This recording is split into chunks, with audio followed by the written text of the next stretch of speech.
Okay. But let me take what we said right now into a very concrete example. Tips and tricks how to deal with your privacy officer and lawyer at work. That's a good one. Yeah, I definitely want to. Yeah, because if we now encapsulate all this stuff, and we said like we all need to try in order to learn, in order to better regulate, or in order to be safe and trust. I mean, like the use case is key. So we said be proactive was a very simple tip and trick. Yeah. I think the number one tips that I would like to give anyone who's working and trying to do data sharing or do something they haven't done before is the fundamental framing as you did before. I think I go back to this. So all the time, if the support functions as a privacy officer or the lawyers or the risk department or the compliance department, they are there to help us and guide us do the right thing. Yeah. But they actually don't, they are a supporting function and sometimes that gets forgotten how it's implemented. So basically the risk owner, the data owner is always the risk owner. The business owner is always the risk owner. The guys at risk or legal or privacy, they don't own the risk. They guide towards the risk. Exactly, yeah. So to first of all understand that in a healthy company, the P&L owner is the risk owner, is the data owner, etc. And we are there to help and guide them and advise to do it right. Now, the problem becomes now when we go and speak to our advisors, but we're framing the questions in the wrong way. So basically, me as a risk owner need to take accountability. I really need to use the AI and to automate this. There is no option because we're going to die as a company if we don't do this. So the framing to the question is, how do we do this in a compliant way? Or what are the things I need to add to have then integrity, robustness, trust like this? So instead of asking like, can I do this? No, you can't because you have all these topics. Flip it. We have to do this. How can we minimize the risk? Help me. Simply by going into the conversation that this is going to happen. We need to do it, but I want to do it right. Tell me what hoops to jump through and which order to do it. I will do it, but we're going to do it. And I find here, sometimes I have been in very locked situations with this topic. No, we can't have this data. You can't share this data. Actually, I'm not here for you to say no. I'm here for you to say, what do I need to do for me to be able to take this data? Yeah. And ultimately, then you need to have consent from the customer. Great. I go out and get it. Here is we've done it correctly and now we've done it. So I think this is my tips and tricks that goes all the way down to if you take proactiveness, if you say no and inaction is not an option, and you frame your discussions with legal in this way, it goes so much better. And by the way, talk to them early. Yeah. And I think, it takes two to tango. Yes. So both parties need to take responsibility. Yes. And coming from the lawyer side, I think it's super important that lawyers are curious and just don't say no per default. I think you're a great example of that. So I must give you some compliments, having experienced that myself. So thank you. And it takes courage, I must say, because as a lawyer, you're coming from the risk side and want to be sure that exactly. But I think if you can have the dialogue and also if you are able to educate each other, I think you can achieve a path that is actually doable for both sides. And when it comes to GDPR, there are many things to think about, and integrity is key. And the sanctions are real. Yes. So you need to be aware of it. But there are ways to not go around it, but to actually find a way forward. Yes. I think we have to move into this and actually follow up on your quote, GDPR, a masterpiece, a bit. I'm actually quoting another person on this. But it's a good segue because now GDPR, of course, if we have listeners in the enterprise sector, what legal topics is very on our agenda all the time. If we want to do data and AI and share data, GDPR is part of, we want to do it right, but we can't get frozen up by it. So let's go here now. Thank you. And I think if we take a bad example, I mean, there are good examples, and of course, but let's just for the sake of argument take a bad example. And I won't name the name of the company, but let's say it's a big Swedish retailer that had a lot of reviews on their products that they sold on the website. And they could also make use of these reviews to potentially build a recommender system that helps customers and themselves to sell more products, but also for customers to more easily find products that they want to buy, potentially, if they're not shopaholics, as some people I know in my family. But still, you could have a win-win situation if you have a good AI system, like a recommender system, that helps companies recommend things to sell and people to find things that they wouldn't otherwise find. So that can be a really good win-win situation. However, in this case, reviews and the text that people write could contain PII, personally identifiable information, which caused this company to say, I don't dare to take the risk with GDPR, so I pulled down all the reviews, and hence the recommender system had to go down. This is a bad example, of course, but do you see and understand companies thinking like this because of GDPR? Yeah, I think that, I mean, GDPR works well in that sense that it actually scares people. But do you think this is a good example of how GDPR should work? Or? It scares people to be, or not scare, but they make people aware and be careful about personal information. But my feeling is that sometimes it scares people away for actually like trying new technology, like AI. It makes us freeze up. Exactly. It drives inaction. So instead of, I mean, like, if I flip it, the situation now, if I go back, we really want to keep this recommender system. This is an awesome recommender system. How can we do this in a safe way, in an integrity keeping, privacy preserving way? What do we need to do? Yeah, and you can solve that. I'm sure. And I think actually going back to the very beginning, I think this actually causes some injustice because big companies with big, love it, like lawyer departments or in-house lawyers, they can manage it because they can go through the laws and see where you can find a way forward. But if you don't have access to a lawyer, and lawyers in general are quite expensive, then you take the easy way out if you have some carefulness and don't do anything. Safe than sorry. Yeah. So you're hitting one of a raw nerve, where we argue several times that GDPR, the way it's set up today, is increasing the AI divide right now. The tech giants out there, not only do they have the legal department, they have all the use cases. So they have tried and tested and done the trial and error for the last 10 years. So they have case law internally, what works and doesn't work. And just to tip it off, they have awesome systems so they can basically code and do anything compared to a normal company. And so they have with all it's a trifecta. It's a trifecta to manage anything that basically puts the rest of the world in three layers below.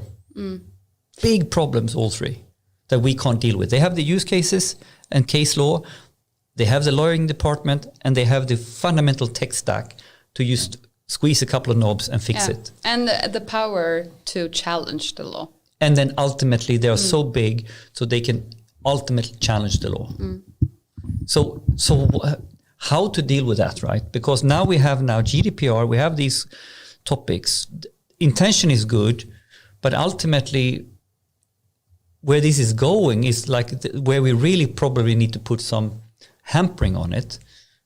If I talk Cambridge Analytica. But do you see this problem? I mean, do you agree that this is a problem, that GDPR is actually potentially having almost the opposite effect of what the intention initially was?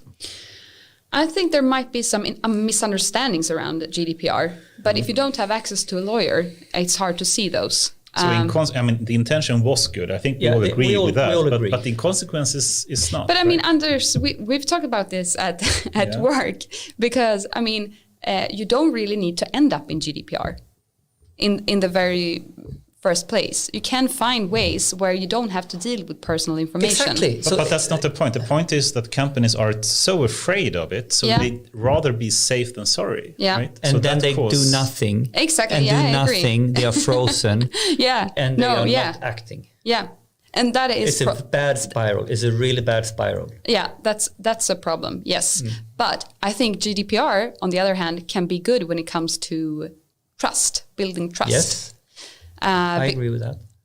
Yeah, and so then we're in agreement, right? But no. But how do we then flip it? But how do we flip it? Let's phrase it a simpler way. Do you think the current implementation of GDPR is a positive or negative effect on non-tech giants companies?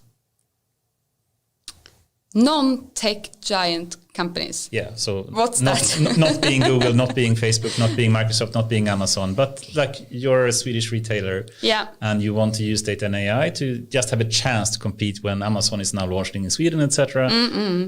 Do you think GDPR is a positive or negative impact on these kind of companies? Well, I mean, I hate to say this, but I need to say this. It depends. Yeah. Typical lawyer answer. But I mean, GDPR is good, but it has its flaws. And it has been... but okay, if so far, do you think the effects has been positive or negative when it comes to non-tech giants? Both. Really? Can you elaborate a bit more, perhaps? Are we coming home tonight? Okay, I won't push you more, but I think it's a really interesting question. You said in the very beginning, Anders. Yes. I'm going to hold this to you. I'm not going to put you on the spot. Exactly. I'm not going to require an answer, but because it depends. And I mean, I think GDPR is good when it comes to building trust, but then it's not super good when it comes to scaring off people, companies to actually try to use AI, because we will need that in order to have a regulation in place that is fit for purpose. And could we... The last part, I think we should leave to the next topic, but to close the topic... Or next guest. No, not at all. To close the topic on a positive note... I thought it was positive here. No, but what I mean is like, it's impossible, GDPR, how should I get around it? So what do we think is simple recommendations to not freeze up? I think we need some clarifications. Yeah. And instead of countries doing their own interpretations, we need something that goes on an EU-wide level. And what is this interpretation or clarifications? What do you see in front of you? This is good. Yeah, but I mean, on GDPR, for example, we have requirements when it comes to automated decision making. Perhaps we can have some clarifications there. Clarifications around. Are you talking about examples, or what is the clarification that would help? Yeah, examples. Examples is a good idea. Yeah, that's a good idea. And also, I think there is examples out there, but the problem is that people aren't aware of it. And I also think that the data inspection authority, which is now called Integritetsmyndigheten, they are doing really good stuff. So, I mean... can we recommend any sources that helps guides a normal Swedish company to get on top of this? Examples, or this myndighet. Yeah, Integritetsmyndigheten. It's the EU has groups that are specialized in this. There's a lot of information. Yeah, there's a lot of information. And by the way, how many has actually read the law? Yeah. I mean, let's start there. In Vattenfall, a lot of us got certified. This was a hardcore big program, and I'm really grateful for that approach. That we took education on the GDPR, on the actual law text, and how Vattenfall lawyers interpret it, and how we now indeed need to act when we build systems. I find that extremely professional. And basically, when we had done that, I wasn't scared anymore. We took it seriously and understand legitimate interest, right? What is legitimate interest? And then we could understand that actually in order to run a network, we need to have data around people's energy usage. So this is legitimate interest. So here we go. GDPR is off that topic. I'm just giving an example that sort of, to really know what you're talking about is number one, I think, for more people than the lawyers. I'm thinking about jumping into another topic. Yeah, let's go there now. And Evelina, I'm a bit sorry for pushing you a bit hard, just because I know you so well. I don't want to make it sound like I'm giving you an easy time. So hope you excuse me for pushing you a bit hard. But there was a famous example in Google for this person, Timnet, or what do you remember her name? Timnet, right? Which one? It was a person that was working with the ethics departments in Google. The ones that left or was fired, or what's her name? I forgot her name. I think Timnet something.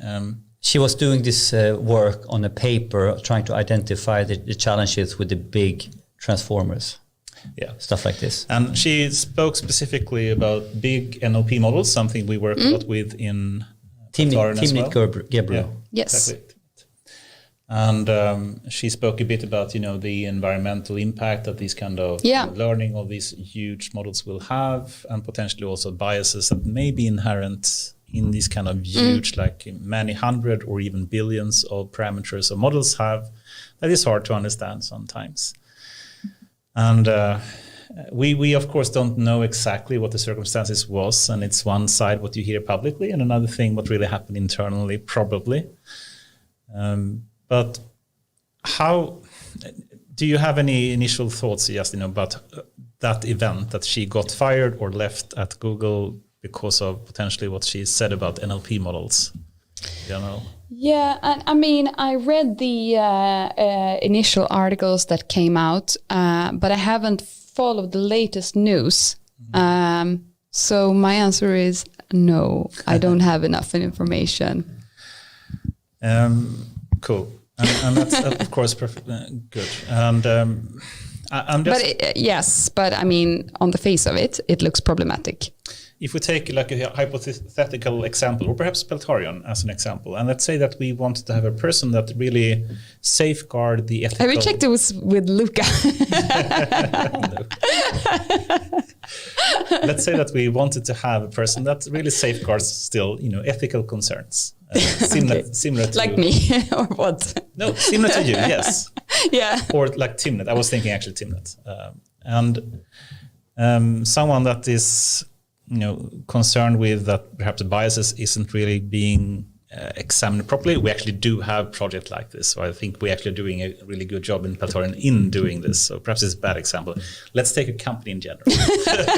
Go there instead. Because, we actually have, projects looking in specifically into biases in NLP models, etc. Yeah. So I think that one of the few companies actually doing that is actually we. So still, bad example. But how can we do this? I just like to give a metaphor, an analogy to, if you want to bring like an AI expert or data scientist into a product team, they usually have a really hard time doing that because they challenge things. They say, do you really have the data to prove that this is correct? And let's say you have a similar kind of person, an ethical person that is, have the responsibility to make sure that we act in an ethically correct way. That's hard to bring into because they usually get a lot of pushback saying we need to push this kind of product forward with the next version very quickly. So you are also, I think you're responsible for the ethical questions in Peltarion as well. But still, do you see that kind of challenge, the problem of, being the person that potentially is blocking a bit, but still kind of safeguarding these kind of ethical questions? Yeah, but I think it comes down to actually having mandates and the power to know. It shouldn't be only like a showcase and saying that, well, we are an ethical company. Look, we have this ethics officer. Because if you just scratch the surface, what can this person really do? And when it comes to ethics, I think it should have the same mandate as like the compliance function has.